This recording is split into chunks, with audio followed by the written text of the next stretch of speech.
Yo, what up, though? This B-Boy Riggs. I'm DJ Butter, y'all. And this Funky Fresh in the Flesh podcast. Here with the legend, T-Money Green. the man behind the walls. Yes, for sure. Some of the greatest hits The new you book ever heard. out right now, Behind the Wall right now.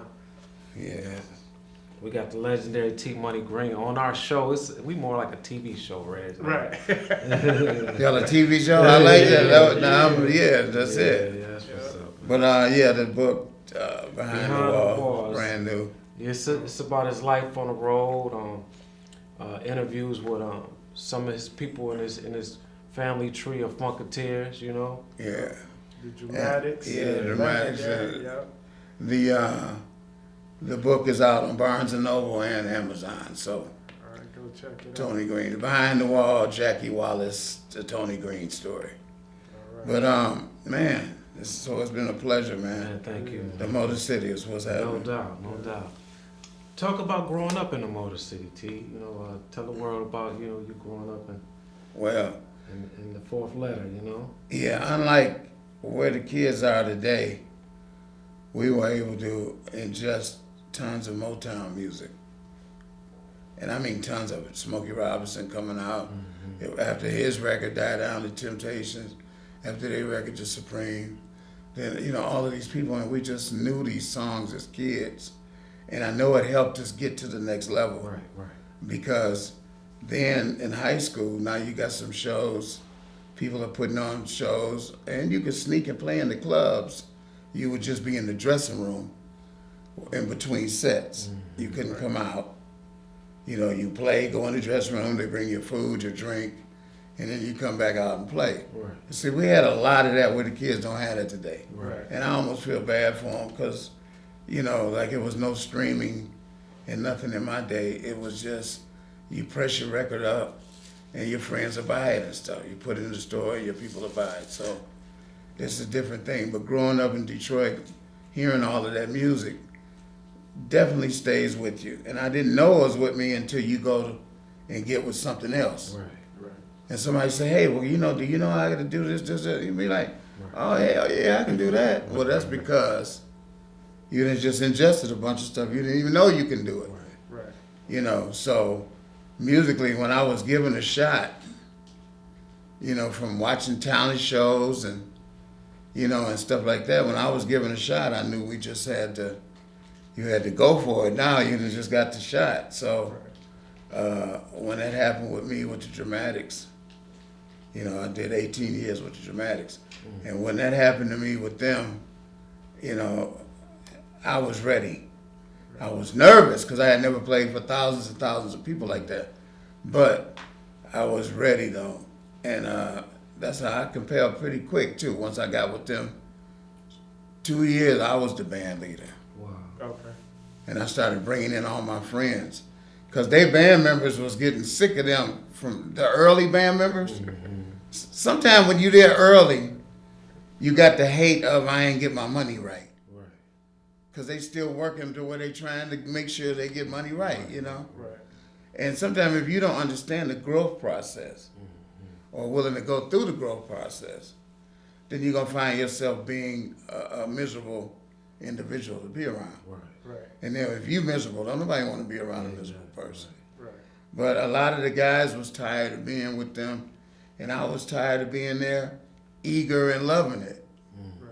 So I was like, hey, Ron, I got a keyboard player that love being here, and he'll be a motherfucker. He was like, oh man, bring him. And he loved being there, and he stayed there for 20 years. Right. You know what I mean? You seen a vision. Yeah, only what it is, it's just I had friends, we all played music. Right. But the vision I saw was people appreciating the break and getting money. At that time, the Dramatics was on fire. And they was on fire like every year was a different single that I remember being, part of out there playing. So, Ray stuck, and I brought the guitar down there, They had a drummer. He was there until his final days, but yeah, man, I brought all kind of people from, Carl Butch Small on percussion, horns. DJ Yeah, man, I placed a lot of, I play. That's how I know those. I've been knowing those since he was a baby.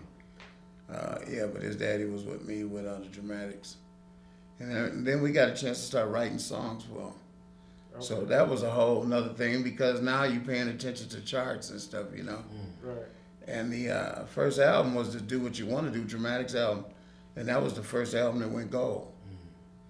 But LJ did one side and me and Ryan Banks did the other side.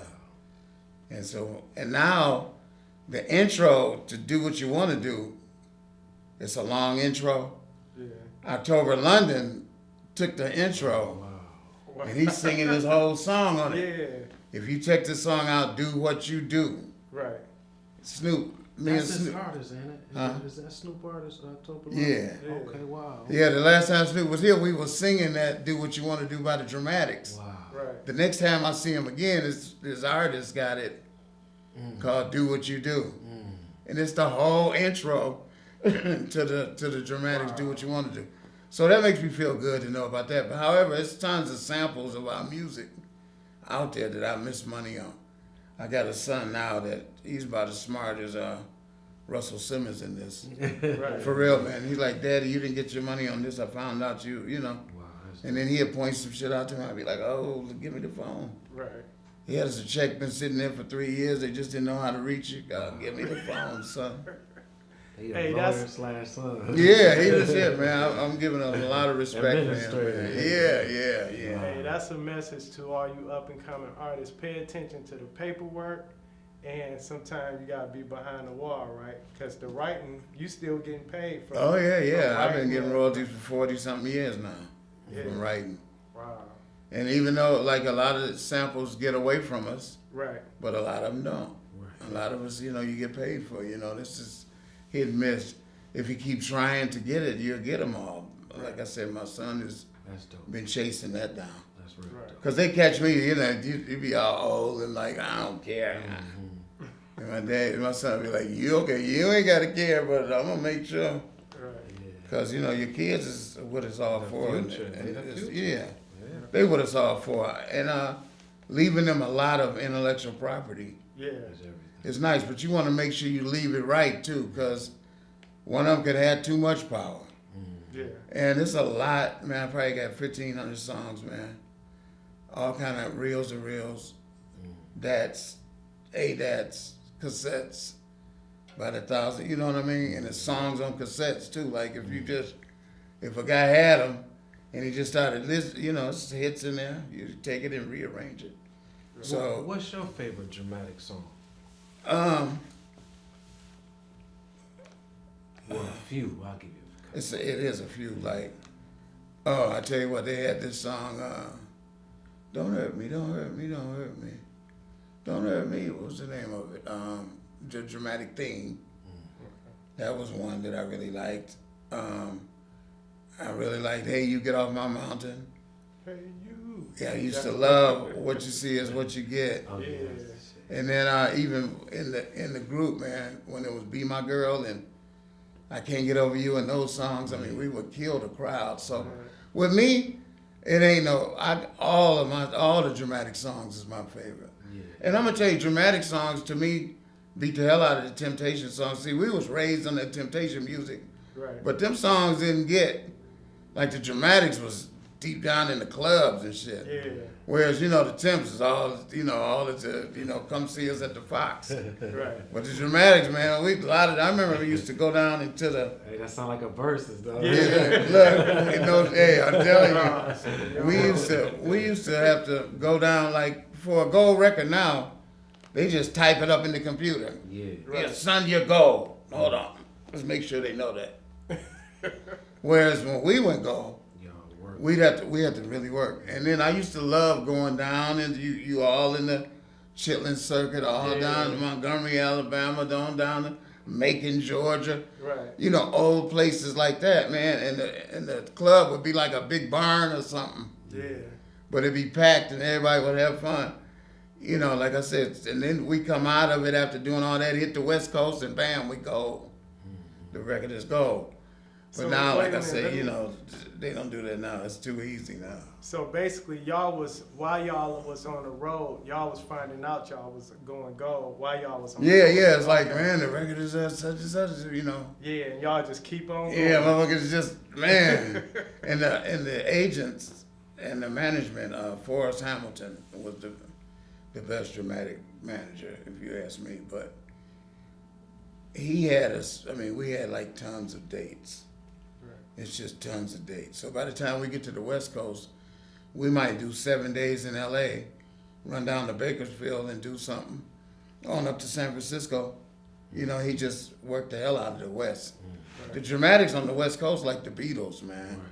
I can believe it. I mean, them Hispanics love the dramatics. Did y'all have merch and stuff on the road back then? Yeah, oh yeah. As a matter of fact, it was a guy who used to have this book. He just died recently too. But he had this pamphlet. He had T-shirts. He had, one to do what you want to do. He had ladies' underwear. Wow.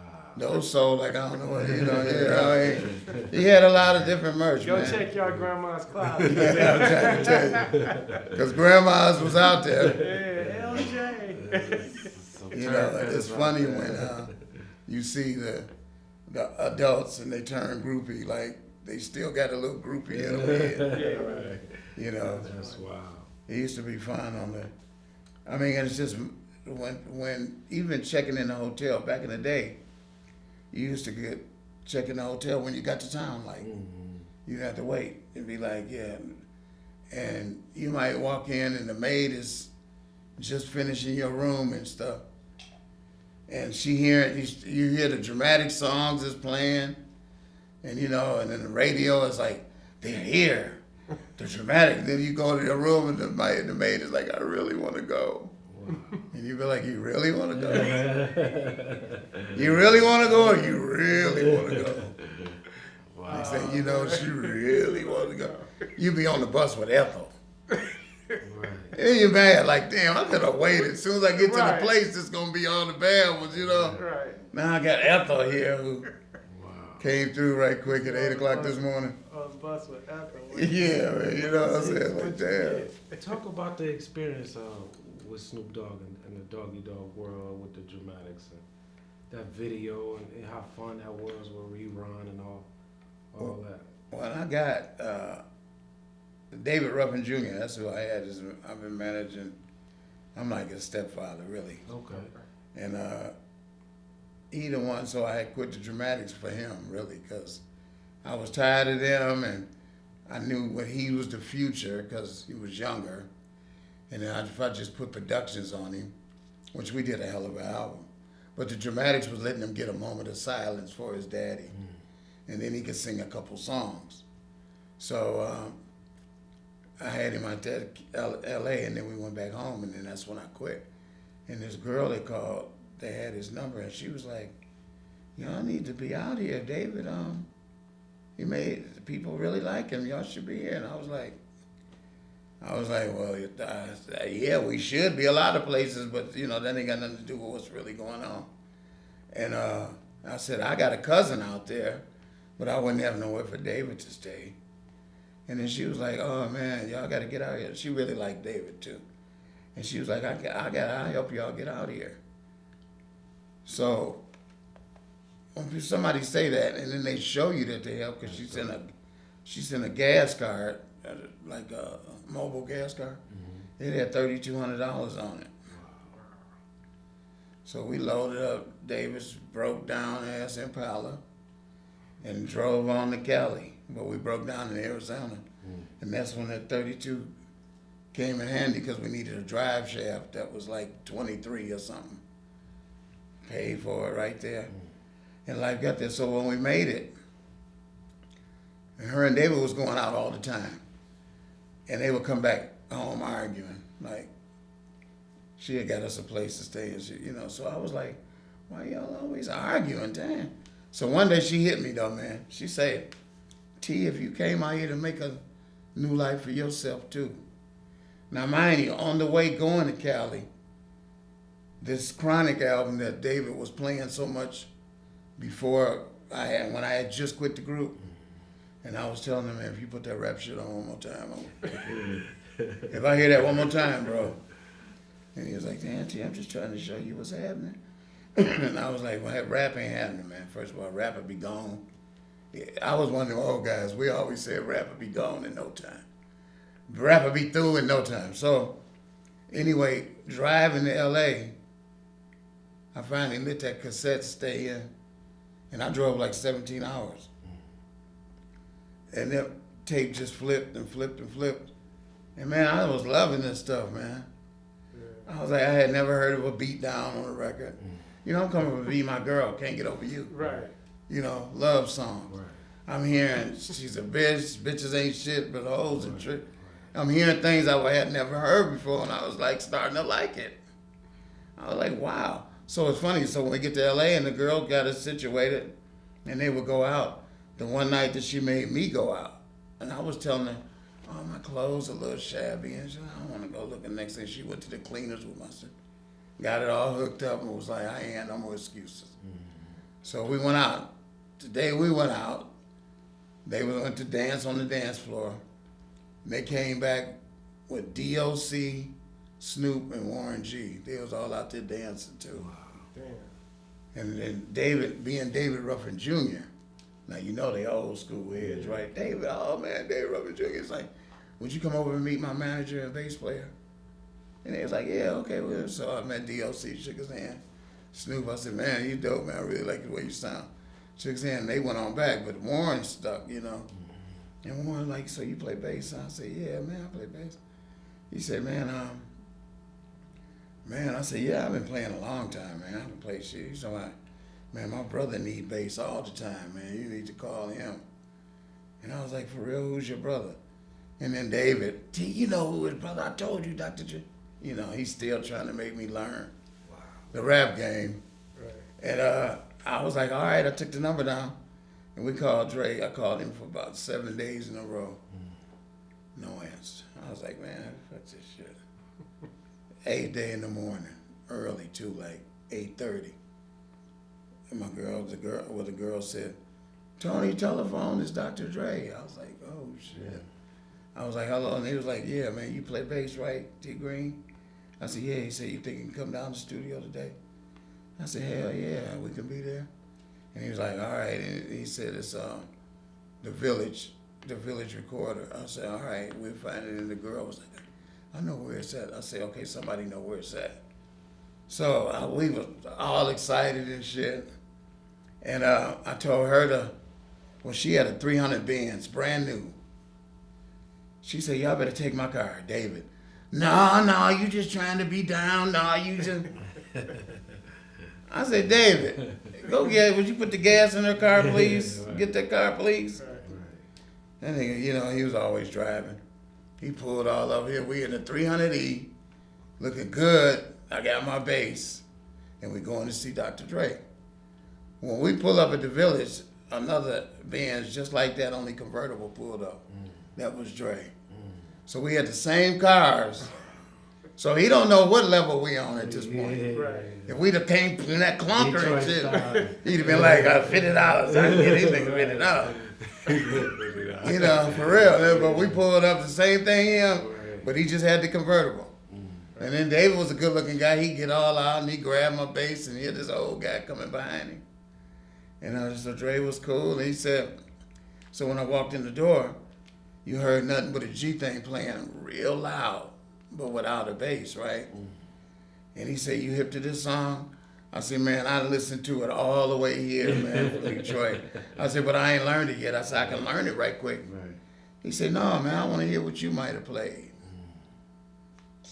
Detroit, nigga, you want to know what a Detroit man would have played? I played about 10 bass lines, dog. Then they was like, hold it, man, I got to have you right now. How much? And now, mind you, let me be honest. I'm always the guy that would cut himself short. But this was the first time something in my head said, shut up. He was like, how much, man? How much? I was like, so what I got to do, man? He said, just put bass lines on my beats, man. We work every day from noon to about 7. I was like, hold on, man, about 7. And then all of a sudden, out of nowhere, he said, I can start you off at 700 a week. I said, doing what? He said, just putting bass to my beats. I was like, hell yeah. I said, look, this is David Ruffin Jr., he can sing. He said, I don't need no singers. I was like, damn. I said, this David Ruffin Jr., this nigga can cook, cut the grass, drive a limo. Right. He was like, okay, I see you just trying to get your boy on. He said, we'll start him. He said, I started him off at $250.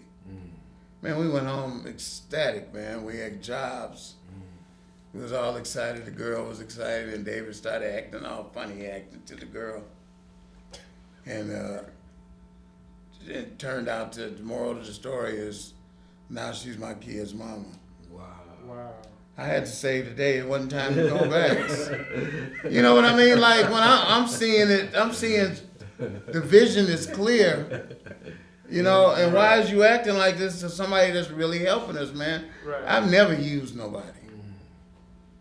Never. And I said, well, I'm gonna have to just like, you know, put the ball in my court then since you don't like her like that.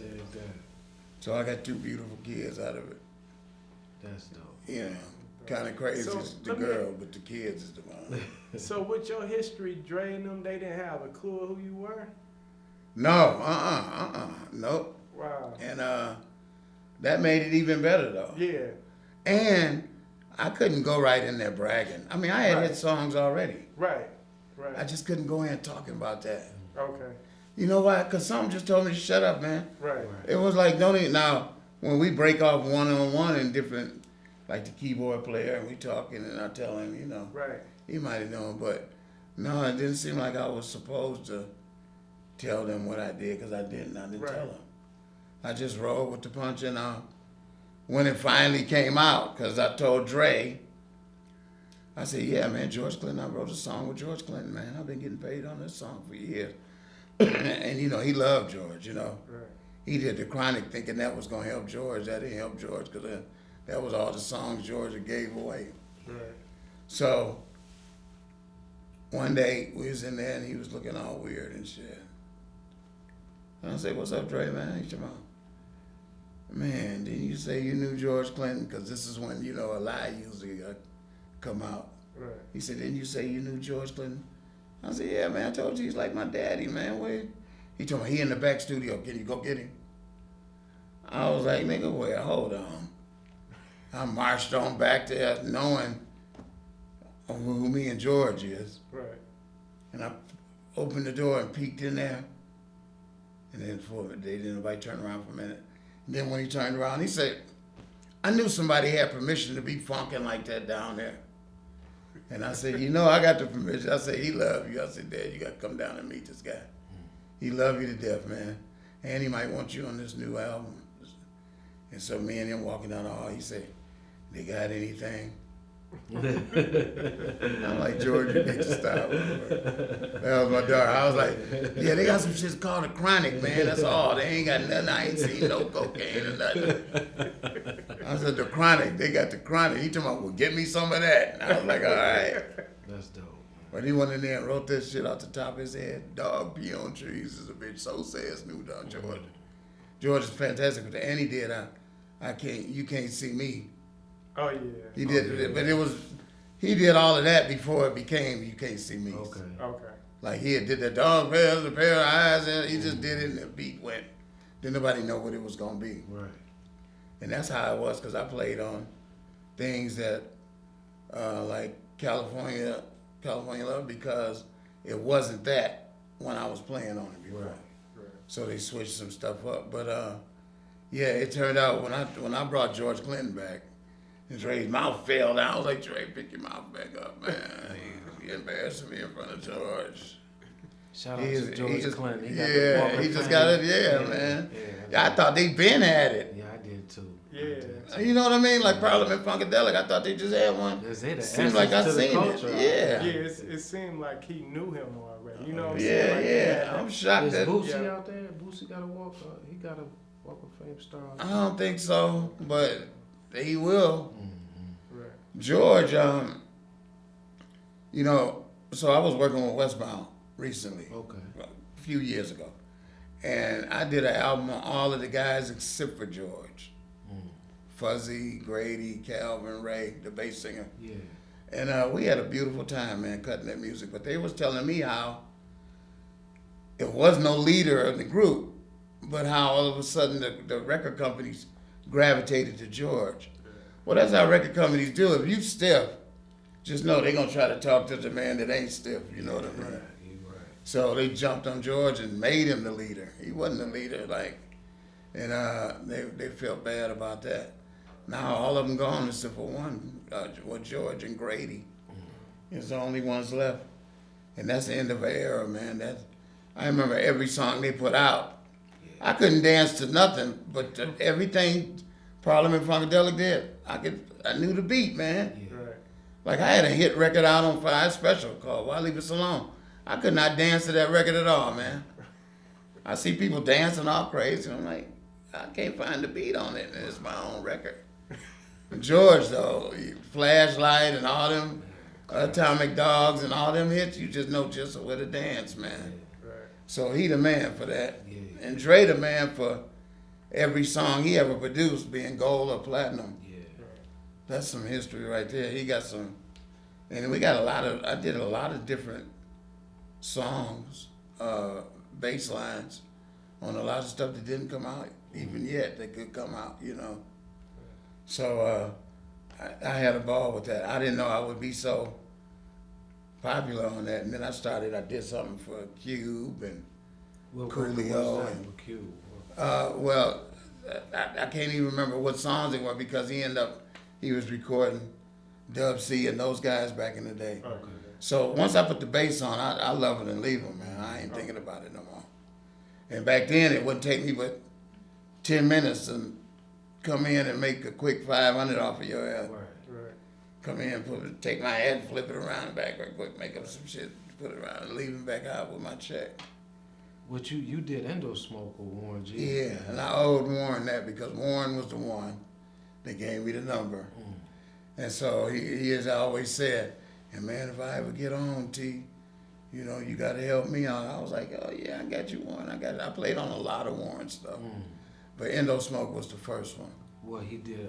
Nate Dogg was on there with that was a Nate Dogg with Pour Out a Little Liquor was before that. Well, some one of them Thug Life songs was before that. Yeah, Endo Smoke yeah, Endo Smoke was the was, second or third single. Nate you Dogg. know, where that came out, and that came out of the Above the rim. not Above the Rim. It was Poetic Justice. Poetic Justice. Poetic Justice. Yeah. Yeah. Okay. That was what I did 2 songs on that. Niggas don't give a fuck. Mm. Do do do. Yeah.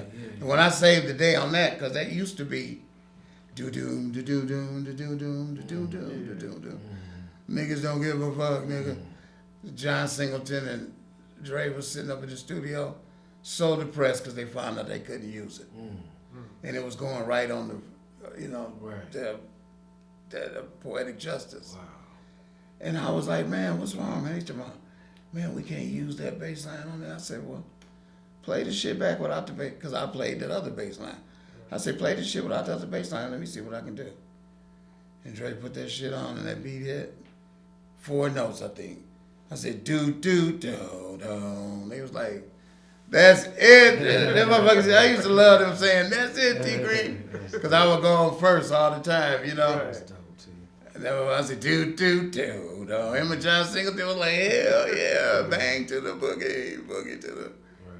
you know. So his music reminded me of like George Clinton, just like I could dance to all the George shit. Yeah. I could play bass to all the Dre stuff. And then Warren stuff too. Right. Right. Because I played on all this, the way he had the twins and the 5-footers. And Yeah, it was cold. we got 2 Wow. songs on the other one, Lyric. What is it? The Jason Lyric. Lyric. Jason Lyric. Yeah, it's On 2 the songs soundtrack. on there. Yeah, Yeah. yeah. On the soundtrack, I'm playing on 2 songs, one for the twins and one for 5-footers. Mm. I used to love that, man. With Warren, I went overseas for a long time. Oh wow. We went back and forth overseas like 3 times, man. And killing them, man.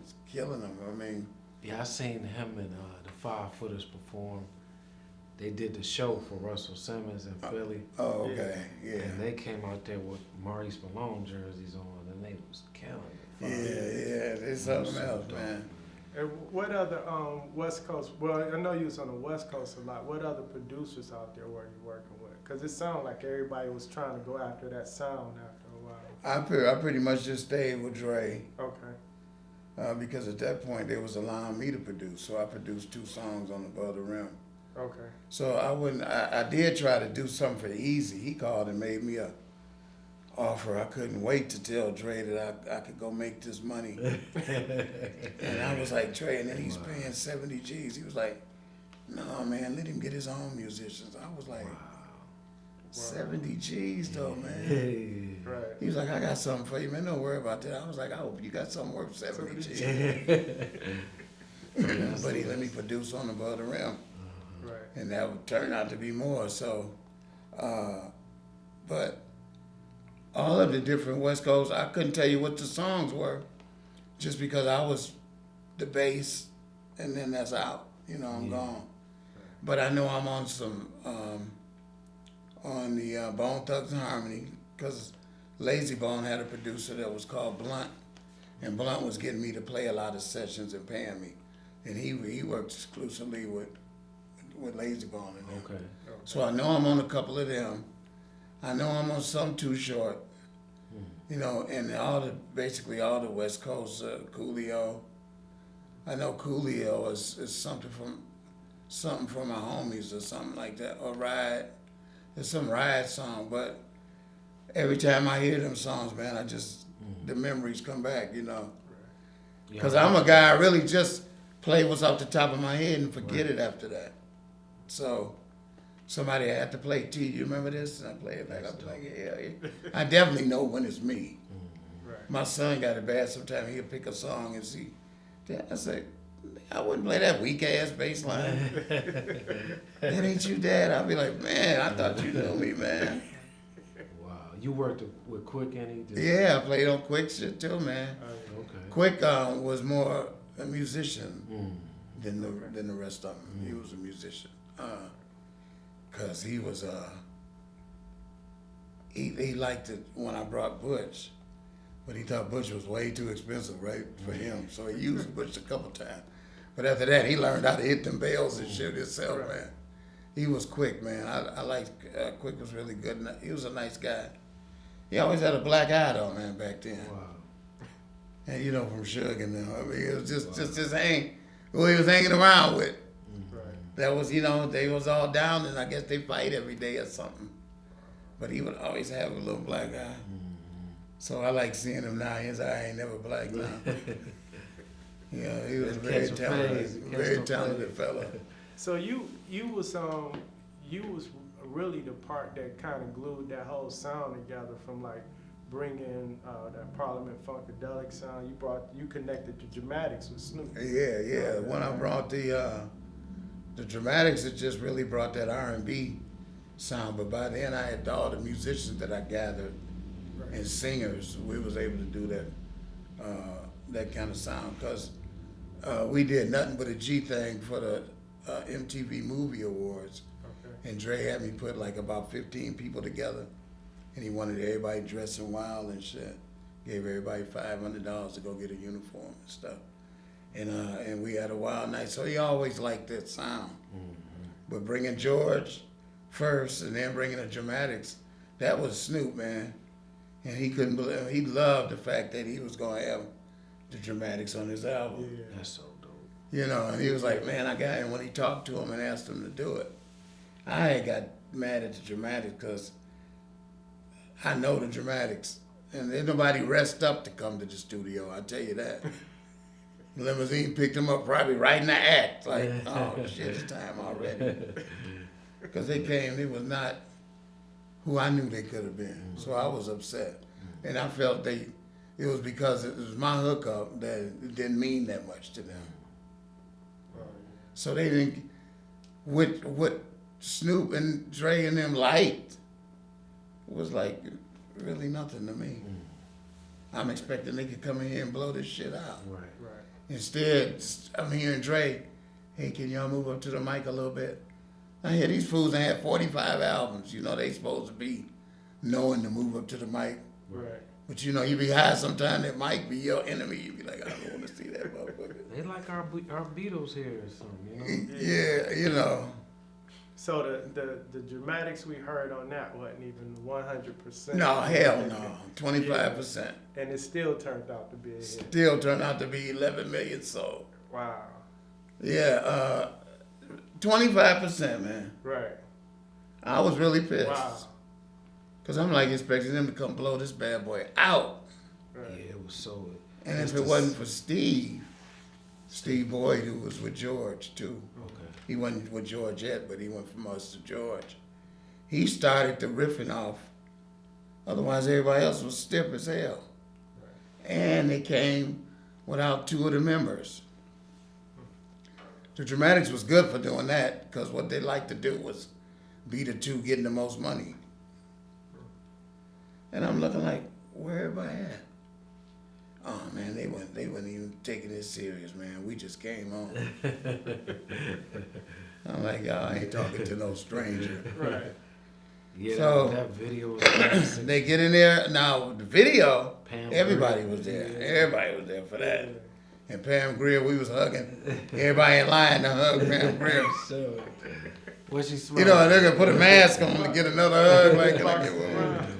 Right. Pam Grier, man, and Huggy Bear. Seeing these people, man, had fun, man. That damn rerun was like, we having a party up to my house if you want to come. I was like, if you don't get your gas,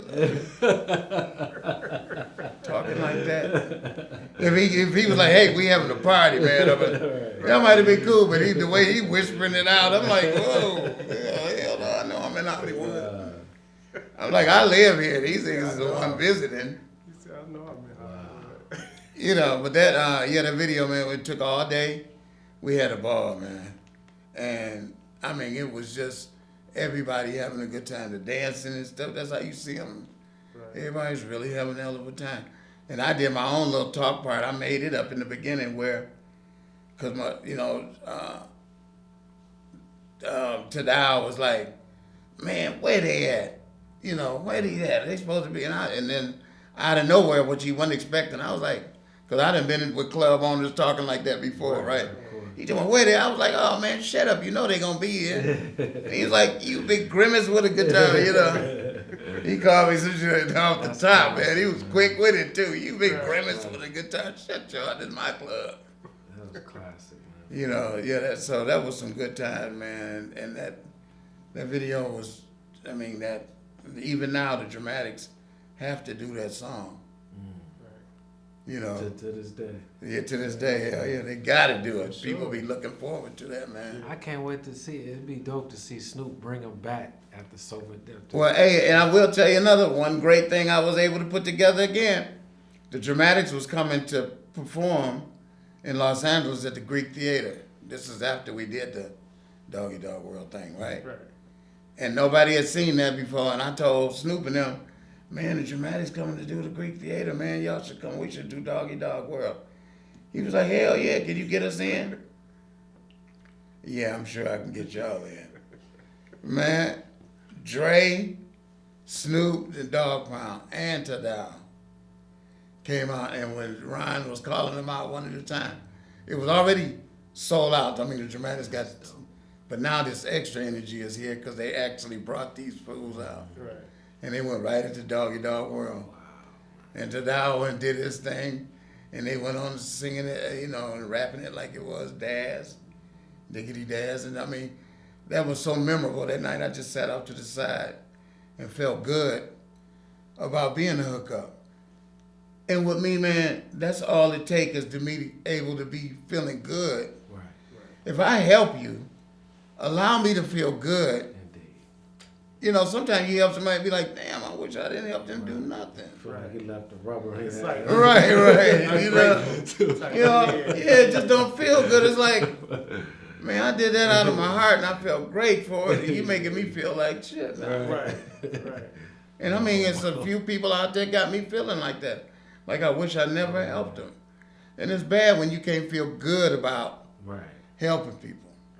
And that's why anybody out there trying to get into this music, just know it's a balancing act on everything.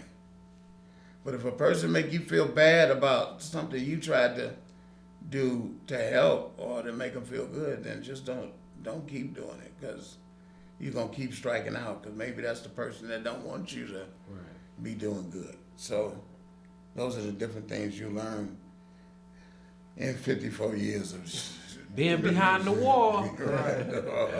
Hey, let me ask you, so you was around when Pac was around. How was No, matter of fact, I quit right before he got there. Okay. And in that time, I heard of several people that got beat up for him, because Suge had it on. Pac is top notch in here, and anybody say some shit, we can beat you up for it. Wow. So I know Sam Snead, a couple people that got beat up because of Tupac. So no, I'm glad I wasn't there. Right. And then it didn't last no time, because next thing man, I know he dead. And I'm like, damn. So at that point, I was just working with Warren. Dre was leaving, so he was cool with me leaving. Right. And then it started just breaking down piece by piece, And then I went on the Warren G side, where I was protected by his uncle, Ron G. Yeah. Ron G made sure I was, wasn't harmed. And out of it, they got a hell of a musical director. They got a guy who knew how to put people together, and a guy that knew how to communicate, because everybody can't communicate. Right. A lot of people talk to you like a slave sometimes by accident. They didn't mean to. Right. But so that's why it's important that you figure out what role you want to play. If you want to play the role as a person that's really down for everybody doing it, then play that role. If not, if you want to be the only one to get it, then play that role.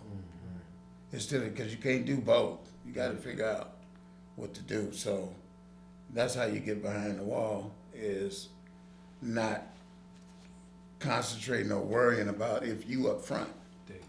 I know eventually I'm up front.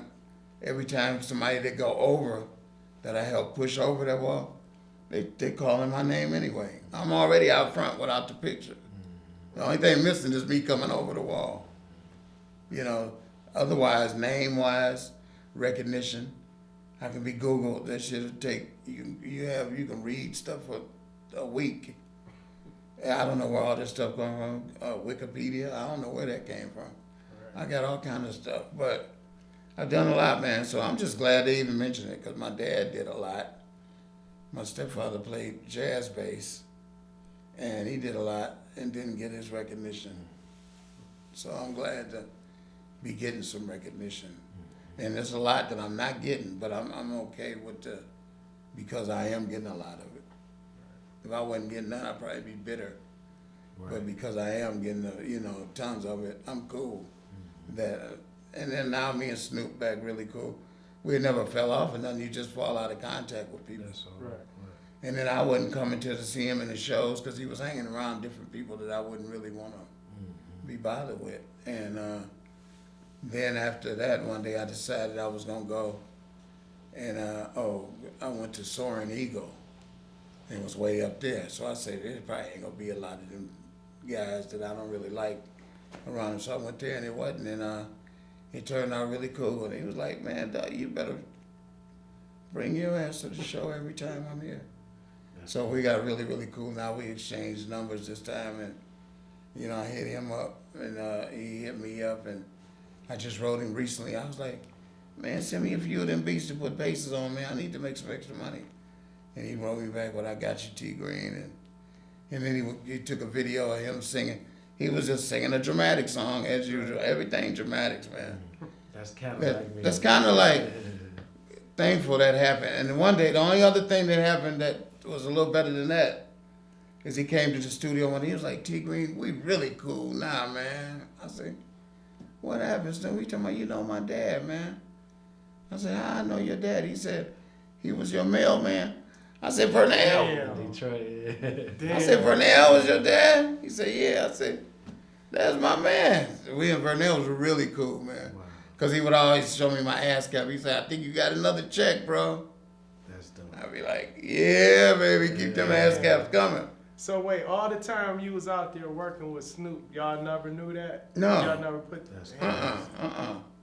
Not until one day Snoop probably was like, yeah, Dad, my bass player got the dramatics on. He was like, you might have asked him, like, who your bass player? He said, Tony Green. And Vernell was like, I know him, man. I was his postman. So when they came and said that, damn. I couldn't do no wrong. He was a mailman on the east side. Really? Yeah, he was on right on Monica and How to Drive right there, too.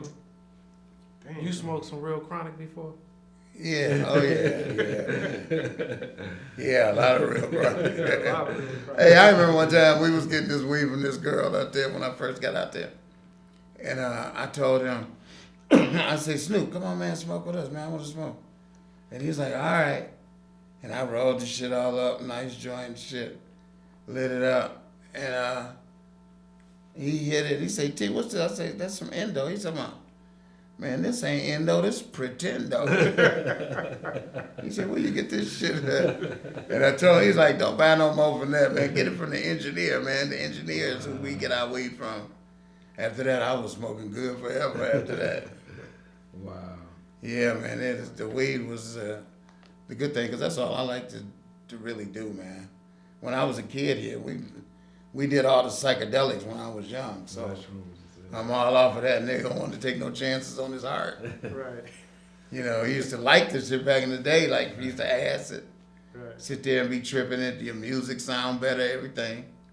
Being a Jimi Hendrix vibe. Yeah, for real, man. That's what we was, because I was loving Hendrix when I was a kid, so that's how I play Upside Down. I was looking at Hendrix poster, and my daddy got a Fender, so Hendrix is playing a Fender guitar. With a Fender head, the legendary head, it was upside. So I thought that's the way it's supposed to be, because this is Hendrix, man. Right. Everybody's God right now. I got to do it like that. So I picked up my daddy's bass, and I put the Fender head just like Hendrix had it. So I'm playing away. And then my dad catch me playing his bass about a month later, and he said, what you doing? I said, well, Dad, I was thinking about playing bass, man. He said, well, first of all, you playing it upside down. You'll never play like that. Put my bass up. And I was like, damn, I done learned 6 songs. This nigga talking about never. So when somebody say never, they usually give you just the insight you need to take it serious. Yeah. And you know, and I like that he apologized later on, man. Years later, he was like, I'm so glad you didn't listen to me. Because his boys, all real musicians too, was telling him, well, let him play. Let's just see, man. It ain't no right or wrong way to play. Right. So I'm right-handed, but I played left-handed. Today, upside down. And it's funny, my daughter played bass, right? Oh, that's dope. She was 3 years old. I gave her a guitar, and I gave it to her the right way. She flipped it over the wrong way. And I said, no, baby, you got that wrong here. And I gave it back to her again, and she flipped it back over. I said, there you go. I ain't going to tell you ain't never going to do it. And she played today, man. She's 23 years old. That was when she was a baby. So we keeping this thing going, man. That was my stepfather, but I loved him like my real father. And I had a real father who I loved like a real father too, but my stepfather, they used to have all of the jazz greats used to rehearse in my basement. Oh, wow. George Benson, Earl Clue and all. Yeah, Earl Clue got to start from them down there because he would let them, my dad and them would let Earl sit in. When he came to Baker's to visit them, like, he's like, Earl, come on up and play with us. So the owner got hooked to Earl and was like, man, I'm your new manager, man. We're going to make this shit work. So, but Sonny Stitt, you know, great Esther Phillips, Gloria Lynn, and we used to sit on the stairs and just watch them, you know, rehearse. And what it is, those groups back then couldn't afford to bring their bands on the road. So they'd pick up a band in the city. And they play Baker's. So they picked up my dad, he put the musicians together. Then they had one rehearsal at the house. And it'd be perfect, because all those guys read music, you know. They had the music, they'd be playing like they've been playing with him forever. Lou Ross, all kind of people been over, yeah. That's dope. So that's what, I didn't have no choice but to get into it. And then that Mumford Talent show that just sealed the deal in 69, 70 talent show, winter break. Man, after Gerald McBride's brother He played "If I Was Your Woman." Yeah. Do do do do do do do do do do. That bass had me going nuts for some odd reason. Then he played another song. "If I Was Your," on this song. "Don't play that song for me." Do do do. He was rocking it, and he's my age, like. So to see somebody your age, now when I see my daddy do it, it's like, yeah, I probably would never be able to do it, you know. But then to see somebody maybe 1 year older than you doing it, that sealed the deal right there, man. I say, I got to play bass, man. And I tell Reggie, that's his name, Reggie McBride. I tell him to this day, "Reggie, you know I told you 100 years ago you the reason I'm playing, man." He don't never want to hear that. "I don't hear that shit, man. The way you playing, shut up, man. You talking shit." I'm like, damn, you for real, man, if it wasn't for you. But, yeah, man, so a lot of people don't get a chance to do as many things as I've been blessed to do. So that's why I just help everybody that got some kind of issue. I met a girl today, I didn't know her, but she called me from Vegas needing help with how to set her publishing. She got a record that's out that's due on somebody that's doing real good, and she don't have her stuff in order. And I just helped her do that. I don't know who she is, but I know a lot of people be like, "Well, I tell you what, hit my Cash App right quick." I got you. Hit the Cash App with about 100. I'll do it 150. Right. You know, I gave her a wealth of knowledge just for nothing, man. Just on the fact that you lucky you got a song out. I say not everybody had that. Right. So I just wanted her to have her little shit in order, you know. So from the artist perspective, because I know you mentioned that you would just go into a session, you would play and leave. So what type of paperwork should an artist look to have? Do you agree on it in advance, or how does that work? Well, you should. It depends on where you're trying to be. Okay. If I wasn't in a position to where I had to start at point A. Right. If I was able to come in at point C, then I would be like, every bass line I play, you need to cut me in on the writers. Okay. Right. You know what I mean? But because I'm coming in at the beginning, in no position to call my how I want it, because that could actually turn a person off. Right. Now you say it after they get to know you and know what you're doing, and that's different. Right. But if I would have went in there like that, then that time it probably wouldn't have been many sessions. You know. Right. So to just go with the flow of it, you know, them guys was happy with giving me $500. Right. It took 10 minutes to do the shit. I'm walking out with a check for $500. Right. And he called me back today too. "Oh yeah, I'll be there." Right. You know, before you know, you done racked up $1,500, $2,000. Right. Whereas you could act all top of the line and not get no work, bro. Right. So I looked at it from in 30 minutes. Yeah. So if you can have an agreement with somebody now that says, "I get whatever you want, 20%.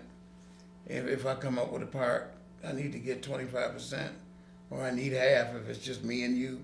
Right. Then I want 50-50 of it. And somebody go along with it, that's cool. Right. But if they don't, you either gonna have to just back down and get something else, or just tell them, forget it. You only do it that way, Right. Because I think a lot of up-and-coming artists struggle with that. It's like, they like, okay, I'm going to take this little bit now, and it may lead to something bigger later. But some people, like you said, with the people that was around the Dramatics, everybody don't want to ride the bus until the end in the growing phases. Right. They just want it all right now. So you would say if you starting out, maybe you take the one-offs and then eventually work your way up to where to be better. Show them that you're a cool person to be with. Right. You know what I mean? That could turn out to be a whole lot of money. Not like, damn, nigga, I didn't know you was that cool. Yeah. Now he calling you every day. You know what I'm saying? Right. And,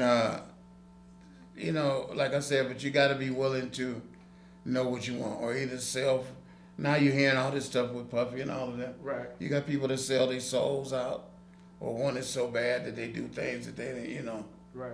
they didn't want to do, or they felt like they had to do it. I'm just glad, we wasn't even nowhere near all of that kind of stuff. Yeah. What was your perception on Suge Knight and his what he brought to the game, and the podcast he got going on? Well, the podcast seemed to be interesting. I want to take the collect call. Okay. I would like to take the collect call because it just seemed like no matter what I did, that was great. It just seemed like it wasn't no big deal to him, and I just want to know, is it something personal? Somebody said he said he played bass. Okay, well, if that's what it is, yeah, I make a lot of bass players hate me. If you play bass, I'm sorry, I didn't know. Right. I would have warned you ahead of time, you're going to be hating me if you play bass, because I'm going to be playing all kind of shit. But I don't know what it was, man. It just seemed like you couldn't feel comfortable with doing some great stuff. You know what I mean? Like, it was great that I brought the Dramatics. Ask Snoop. He'll tell you, oh man, it was great that I had the Dramatics. Then ask Dre, it was great that he had George Clinton. Dre would be like, it was great. I mean, he started Snoop's album off. You know, prior to that, he wasn't seeing none of this money. He was able to start demanding what he wanted at that point. You know, George, because prior to that, that other music, he wasn't getting his hands on that. That was music he gave away on the Chronic. That was the biggest cameo on Doggy Style, wasn't it? The Dramatics, wasn't it? Yeah. And the rest of it was like Mr. Malik and Yeah, but yeah, George did some shit, man. George, yeah. You know, and but it just didn't seem like it was really appreciated, and I couldn't understand it, and it was upsetting me because I was never the kind of guy to do no wrong shit. So if they coming to beat somebody up, I ain't jumping because I know I ain't did nothing. Not unless you just beating people up for nothing. Right. But that's why I didn't ever have to worry about that because I know I wouldn't be doing nothing. I ain't nosy, so I ain't looking at nobody else's shit. Right. You know what I mean? I ain't messy, so I ain't starting nothing with somebody. Right. You know, I'm be there when I'm supposed to be there and leave and expecting my check on Friday, that's all. So it was real easy, but like I said, it's people you bring sometime that get in the guy's ear. You know, a guy might be crazy about Tony, and he'd be like, man, what you don't know, man, he was, man, some of the Dramatics musicians, man, can't stand that motherfucker. Be like, for real, what's that? Right. Well, first of all, that was you saying the Dramatics musicians, what they got to do with this right here. It's that music business. And if you in his ear, I brought you. So why would you in his ear with just something like that? And I brought you. That's just Detroit sometime, man. Yeah. Sometimes the Detroit being a brother ain't nothing you can do about it. But yeah, it's terrible. You know what I mean? It's just we born and raised here. We know how it go. Yeah. You know, but the name of the game with me is just collaboration. Everybody should be collaborating right now. There's a lot of artists out here willing to get on your tracks. If you're a beat maker, put some people on there so people can know what it sound like. Right. With a motherfucker on there. Or a girl singing or a girl rapping. You know, if you're a rapper, jump on some guys' tracks that ain't really doing nothing. You don't try to charge everybody. Because you get to walk out with 5 different tracks with your voice on them now. Right. You know, people collaborate. That's the whole key. If you ain't collaborating, you really ain't doing nothing. I do these things like that Organized Chaos Hour 3. Right. It's like 12 different artists on there. Go get it. Okay. Yeah, different. Worked out on these. Yeah, that's on Spotify and all of the things right there. He got his own guitar picks, everything. Yeah, we got some. The guy put some merchandise together for me. He said, we got to increase our merchandise. Chronic in a minute. Yeah, that's what I'm going to do. Fill a couple of them with it. I'll do it too. Because we smoke. Money Green Chronic. We buy enough, that's for sure. Right. But this collaboration, there's 12 different artists on there. Okay. 12 different songs, you know. That way you just, everybody get a piece of it, man. And then if one of them end up getting more traction, well, naturally that's the one that you jump on. Right. But otherwise, I look at everybody as equal right now. Totally. And, you know, I love the different people putting them on this stuff. Right. You know, but the book says a lot, though. Right. How do you feel about, because I know you got probably a lot of unreleased material. How do you feel about like all the streaming platforms now? And is it, you think it's wise to just put out a bunch of material on those platforms? I tell you, I think the streaming is just a complete robbery. So it's robbing people. It's like Snoop said, how can you have 1 billion streams? Right. 1 billion streams and not have $1 million? It just don't seem right. Right. Well, I don't believe in it, but what I do believe in, because it's my fault for waiting.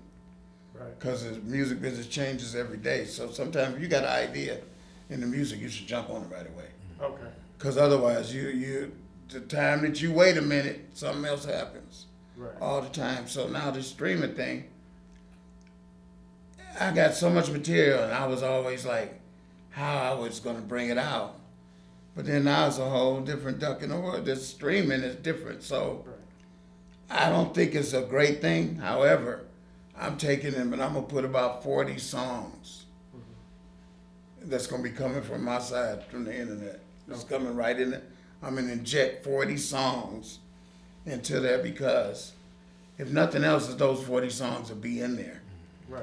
And then people will get it. You never know, one of them 40 might be the one. Right. Right. So I think if you got a lot of stuff that you could sacrifice, I think you should put it in the stream. Okay. I'm putting them in there, not caring if it make a dime or not, but I'm putting it in there that I can say, oh yeah, it's on Tidal. Right. It's on Spotify. Yeah, you can people find it, you know. I mean, I got a bunch of shit, Organized Chaos, hour 1 through 15. That's 4 right now. No, that's 3. Chicka-boom. 4 is just about finished. I got 2 songs I'm mixing. Okay. And then 4 is finished. And then I'll be right on 5. Because it's just so much music laying around. And I'm shoving it out there. Okay. I had my cousin listen to a bunch of stuff earlier before y'all got there. Just stuff that's sitting around, man. Right. And you're like, damn, that's just sitting in the vault.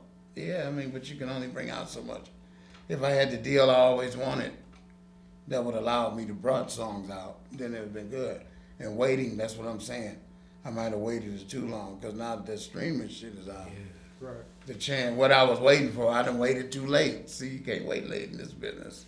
Right. Content is king, you know. You know, so I'm putting them out there. Like I said, they're going to look up, and it's going to be 40, 45, 50 songs coming from T Money Green on that. Because I do like the way it come up. When I look at it, come up, like if I push YouTube and I see how it comes, it took each individual song and made it its own individual. Right. Right. I do like what they do. Like a single or something. Yeah, I do like how they doing that. But I'm really injecting because I think something big will come out of it once I inject all of these songs. Because somebody going to say, man, what is this guy doing? Right. And I think one of the benefits is that it just gives you more exposure. Right. Like you said, if you was sitting on the music, now the world get to hear it, and they like, damn, if he did that, I need that sound. Right, that's what I'm and saying. now you back Right. to collaborate Yeah, with that's what I'm somebody. saying, right. Yeah.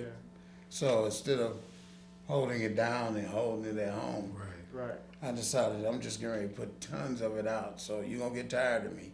The motivation. You either going to get tired of me or you're going to love me. Right. Future bass players see how the hustle is with T Money Green.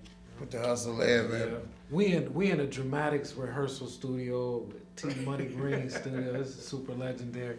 We're gonna show some pictures around here. But one more question before we get out of here. Talk about the importance of B Def and his history in the game. He was like one of the only cats that promoted on bus stops and billboards and really did like 6-figure type promotion. He that was a great loss. And one day out of the clear blue, I said, you know what? I'm gonna ride down on B Def to see what the hell he want to do. See if he want to cut an album. I don't know what got into me. He wanted to do that. And I drove out to Taylor where he lived. And when he came to my Tigray, what up, man? To my damn T, I was just thinking about it. I said, you must have been, because I don't know what's gave me the urge to want to come over here so bad. But I was like, you want to do a record? Do an album? He told me, yeah, oh yeah. I said, so he knew I got the studio. I'm paying for the studio. All he got to do is bring his skills and everything that came with B Def, you know. And man, that album that we cut, man, is a fucking classic, bro. The fact that he died on me gives it it's a back seat. However, I figured out how to do it. It's just on these pieces I'm putting out. He's on here, y'all. Yeah, these pieces I'm putting out, I'm adding some of the songs Right. on these things. And B Def, man, he's just so, oh my God. Super legend. Yeah. And he had like a stack of books like this. And when he hear a track, he was like, wait, hold on, man, hold on. He'd grab 2, 3 books looking at the paper. I'm like, he told me, yeah, that'll go with this right here. I'm like, how you know that'll go with that? You ain't got no beat on it. How you know?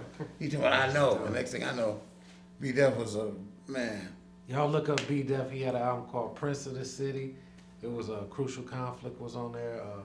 Kenny Parker Karras, one brother was on there.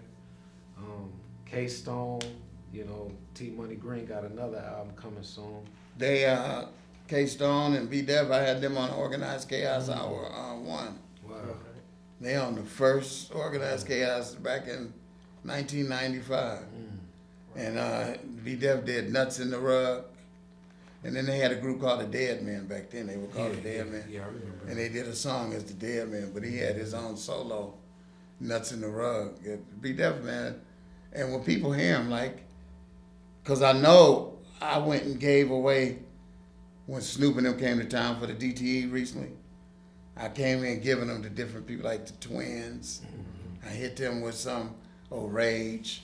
Because I know if nothing else, they're going to put it on one time. Yeah. Well, B Def opens that up with Dog Pound 313. That's what we called it, dog. That's Because dope. I was always told once a Dog Pound, I always, Snoop told me that. Right. So if I was a Dog Pound member before, then I'm still a Dog Pound member as far as I'm concerned. So the first song hits you, Dog Pound 313. And B Def is hard on that motherfucker. Rest in He's peace to hardcore on B. Def. that. He was one of a kind, man. He was one of those. And it's just bad that he had to die like that. I mean, at that time, man, because he had just won the Detroit Music Award. You know, I said, man, you won, man. He told me, T. Green, I ain't never won nothing. I said, for real? That just all sounds so crazy to me because how mad talented he was. Super talented. But it's the circles. You got to be with people that want to see you do something, you know? Totally. So by the time the song I submitted, and it's funny, it wasn't even a song I promoted, but this white girl that was playing violin on it, she promoted it so hard, man, that when it came up at the Music Awards and it was like, and the winner is the ghetto, T Money Green, I was like, what? Wow. So what I did is went and got 3 other trophies made, because I knew where to get them from. Right. But they only give you one that day, you know. Even if it's 10 of y'all in the group, it's only gonna be one. Right. But I said, and I made 3, and so one was B Def. So I wanted to get it to him, but then he died, and then I gave it to his kids at the viewing. Again, you know, I was talking about that he was a great guy, and I gave him that award, man. So Every time I say it, he say Barry, and I say Barry. yeah, I was just saying that. Yeah. That was my man for real, that's man. dope, You touched on something real quick. You mentioned that the girl that was on the song, she promoted it harder than anybody. Man. I go back to the collaborating with That's people, what I'm but saying. You never know who else. To her, it was the greatest thing in the world. To me, I was just putting her on the record just because she wanted to be on the record. Right. But this is what I mean of keeping the art of communication open Right. than to close it. You know what I mean? Because you never know. And I swear, I didn't promote the record at all. Right. And when it won, I was like, gosh, who she know? Because it won. And I was like, I couldn't believe it, but I was just happy because now B Def was getting an award, you know. And by the time they made it and I went and collected it, he died. And so, and it was sad. And then he got sick on me because he was doing real good at first, but he wouldn't stop smoking cigarettes. You know, he would talk about his little problem that he had, and I couldn't understand to what magnitude it was or whatever. You know, but when he left, I showed up for it, gave his family the award and said what it is, but I'm going to keep putting things out, and all it's going to take is one of them to jump off, and I'm right to his family with it, because I want him to have it. That was the whole deal. Like we was doing it for our families to eat. That's what we kept saying. And he wrote some great songs, man. There's 2 songs on that album, matter of fact. The first one and the last one. Man, thanks for your time, T. We glad to finally be here with the original Detroit G-Funketeer right here. Well, I seen you guys. I seen y'all all over the place. I was like, oh, I gotta get in. Yeah, we working. We've been behind the wall. Y'all make sure y'all check out his book, man. It's out right now. It's on Barnes and Noble and Amazon. Behind the Wall by Jackie Wallace.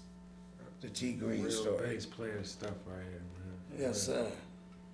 Detroit history, Detroit legend. Hey, there you go. Thanks again, man. All y'all producers, y'all need a T-Money Green on y'all team right here. Right. Put the work in. And if nothing else, if y'all just need some bass, call me. I'm gonna light it up. There you go. Squirrel Biz, we out of here. Funky Fresh in the Flesh, y'all. And we out. Like, share, and subscribe. Thank you, T. Oh, shit. Thank y'all, man. That was great, man. Yo, what up, though? Funky Fresh in the Flesh podcast. We representing Detroit. Whether you ballroom stepping, breakdancing, or pop locking, we represent Detroit culture. Funky Fresh in the Flesh. Check us out.